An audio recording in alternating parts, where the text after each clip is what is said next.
A new book is urging people to embrace the awkward moments and discuss race openly and honestly. The book is called Real Friends Talk About Race, Bridging the Gaps Through Uncomfortable Conversations. The authors are Hannah Summerhill and Yseult Mukantabana.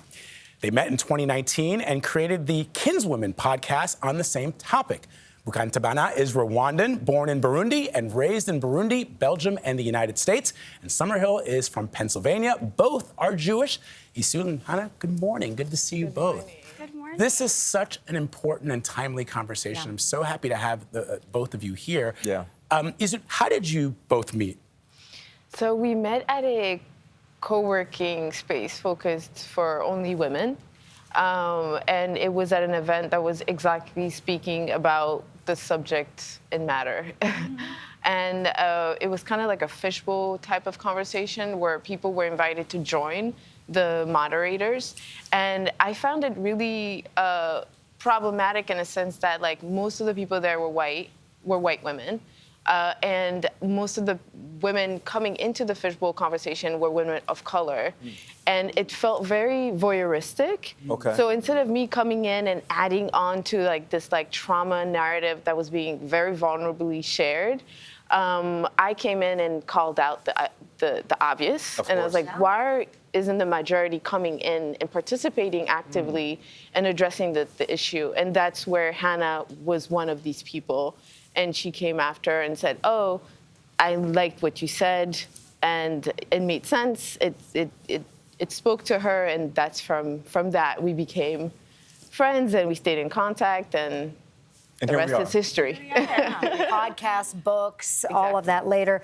But why is it so important, Hannah, for white people to engage in these conversations, which, as you both write about, can be very uncomfortable sometimes? Absolutely. Yeah. I think it's uncomfortable for us because we just don't have the capacity for it, and we don't have the socialization.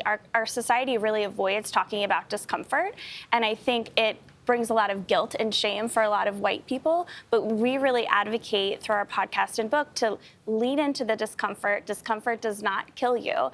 And these conversations are so important because we all live in a global society, but we really don't necessarily understand as white people what's happening with our colleagues of color, our friends of color, our family members of color. And there's a lot of trust that's been lost over the centuries of white supremacy. So in the interpersonal interactions that we have, I think often we think, oh, we're starting on neutral ground, but there are so many layers underneath that, and that's really what we try to talk about and bring light to. And there are different ways, or shall I say different vehicles we can use to communicate, which is why I love Chapter 8, Social Justice on Social Media. I thought something powerful was written. It's important to remember that our seemingly insignificant opinions online can create a snowball effect of bad information that can make people uncomfortable and sometimes even unsafe. In this day and age, it seems like everybody's quick to jump on social media. Yeah. I know what I'm talking about. Well, I think I know what I'm talking about. I hope I know what I'm talking about. Right. Forget it's the thought that counts. Right. Post. Yes, right. So why is it important to address the social media side of people speaking out?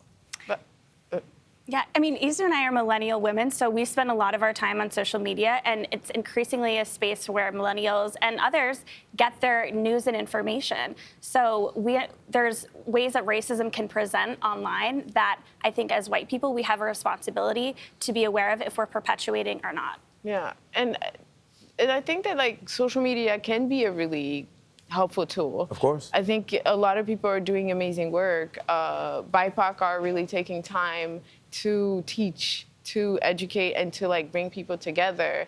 And I think that on the other side, well-meaning allies or seeking to be allies, white people will use that as a way to kind of like present themselves to the world as one of the good ones. And like in reality, you should be able to take that as a tool to think outside of what you know, or like it shouldn't be used as a way to prove what you are. It should be used as a way to nourish your understanding of the world that you live in. Right. And if people understand it like that and use it like that, I think it would be amazing. But as of now, it's just... Yeah. So one of the things that you write about, which is oftentimes people will say, especially in this day and age, sometimes they do it from a place of genuine sincerity, but sometimes it's cynical.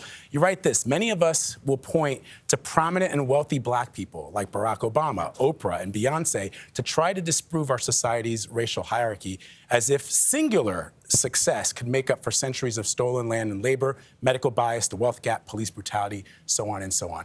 Why do you think that people, this is in your voice, Hannah, why do you think that sometimes people will point out and say, well, you know, we had a black president, what are you complaining about?